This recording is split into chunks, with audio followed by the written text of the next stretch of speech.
Well, hey everyone, I just want to kind of show you, this was a brand new load. The previous load I did going up there to Ohio area was non-hazardous totes. And I'll try and throw a picture in there. You've seen those before. You know, it was all tarped and everything. But I'm going to turn this around and we'll go over it. Well, this is heat exchangers. And what I had to do, because they put it up on 4x4s, if I'd have had a couple of pieces of plywood to go under the feet, then I would have rather had it down lower, and I probably could have got by with just straps. This was a mess. This was all full of water and ice. The person did not tarp it, and it's being sent back to being redone because it's all rusted inside. the persons, whatever, didn't cover it. So what you see is on these feet here, and this is all full of water and ice, is I was able to hook up direct. Now, the reason why I did that is I needed a neutral position to keep it from sliding, because if it slides and it comes off of this, then all of the other securement is loose. No good. So we've still got a lot of business to talk about here. So crossover, these are two separate pieces. So the crossover of the chain is pulling to the middle, and that is the reasoning. Trying to make sure you guys can see what the heck I'm talking about, because it's so bright out here. As you can see, we were pulling this way, pulling that way. And as I was pulling my binder and clicking it, I could hear a ka-thunk, ka-thunk. And it was actually pulling the pieces together. So I had to re-chain a couple of times, or re-grab on the binder, because it had loosened to the point where I wasn't going to have anything left. So I did that a couple of times. I've got them together, and of course my straps were on there already, and they loosened up. So let me see if I can walk out here. I don't even know if I can walk out here without falling and busting my boopy.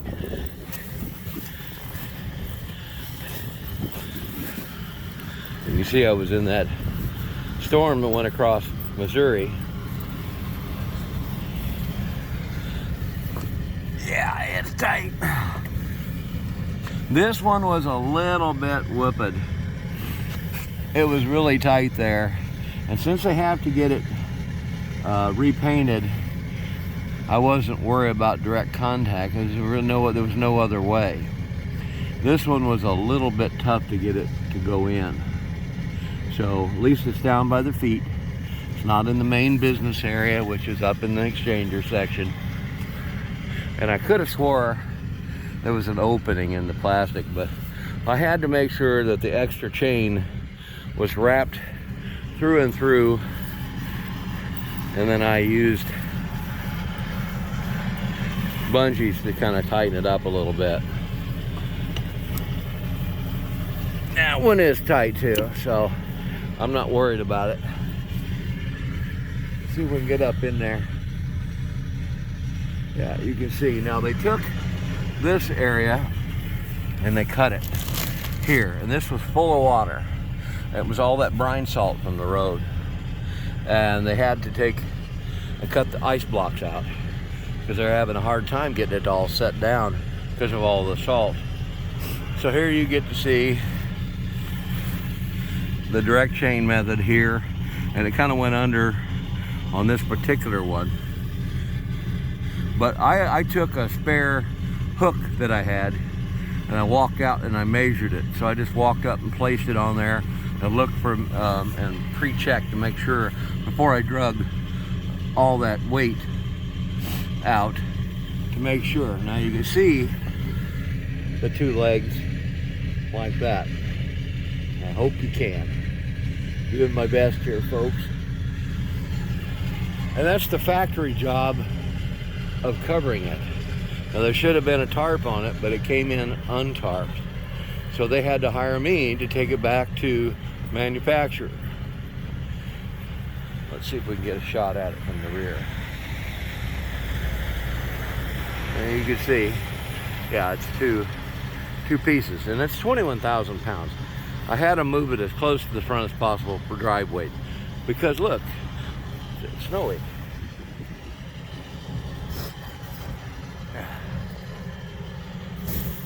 I haven't aired my trailer up so it wouldn't be a bunch of squeaking on video.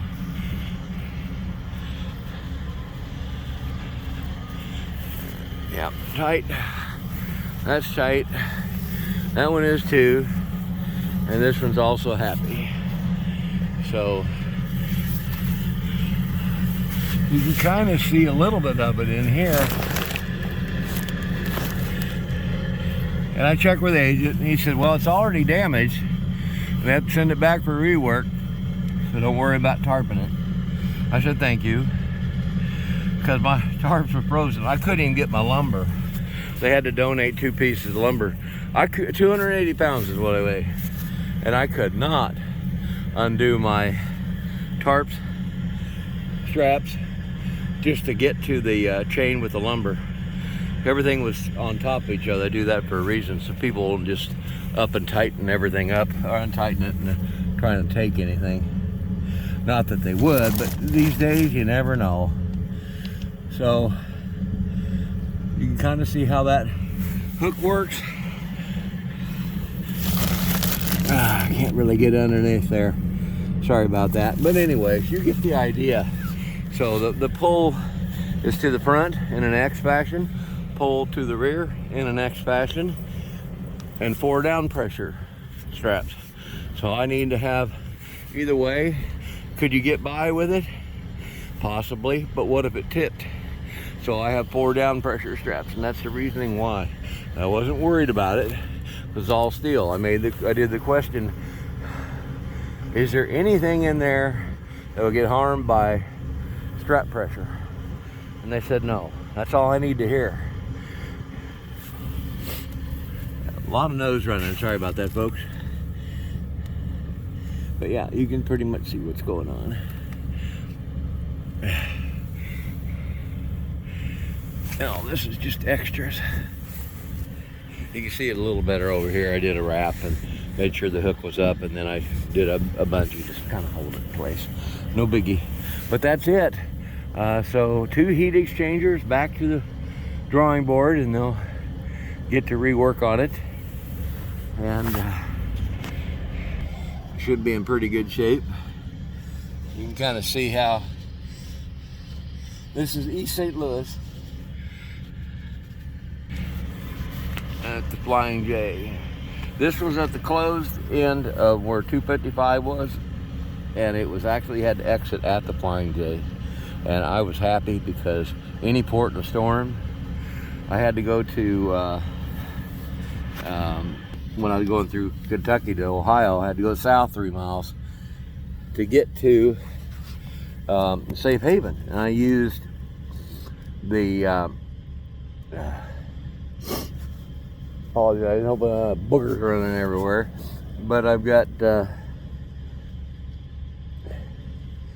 where was I at?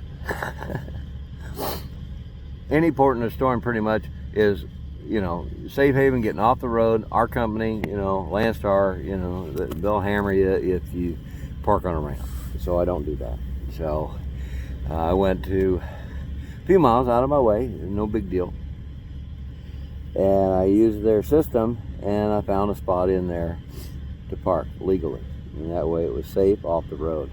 So I did this one here, same thing. I looked on the Trucker's Path app, which actually is pretty handy, and I was able to get to this spot. There was plenty of openings. There was no issue. So I'm always looking ahead. It was part of I was doing that hours before I got here, just checking to see, and the things started filling up. Apologize, folks, for that. Cold. And it got me to a Safe Haven overnight, and I was extremely happy about that. Get everything warmed up here and aired up. go and check all my stuff, which, you know, all my chains and straps are tight. And then we're going to roll on into Oklahoma down 44, and hopefully we'll have it together and there won't be any issues. I was waiting. That's another trick I use. I might wait for noon, 1 o'clock for the day sun to get on everything and let the road crews do their job. Because this morning I-44 was closed. So, I mean, it was closed mostly down by Joplin, which you had to pass through. But this time it was closed this morning by St. Louis area from a crash. And I thought, you know, I'm not going to jeopardize everything I have for, you know, I got plenty of time to get there. So hope you enjoyed the video, and I appreciate it. Every now and then I ask, you know, if you like it, great, give a thumbs up. I do see that.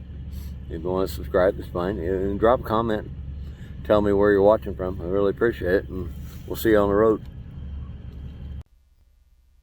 I just want to show real fast a picture of the non-hazardous material totes. That's pretty much it. You've seen all the other ones. So what I've got going here is how I set it up for my liquid tote load, and you can see my bunker right here. And then I'm pretty much going to show a picture here in just a second of the ice storm safe haven, Kentucky Scales. I had to go south a couple of miles to get to the scale, but I was never hassled, and I was able to park safe for the night. It was in the middle of the ice storm, and just one after another. So that pretty much tells you where my day has been. So we'll see you on the road. Thank you now.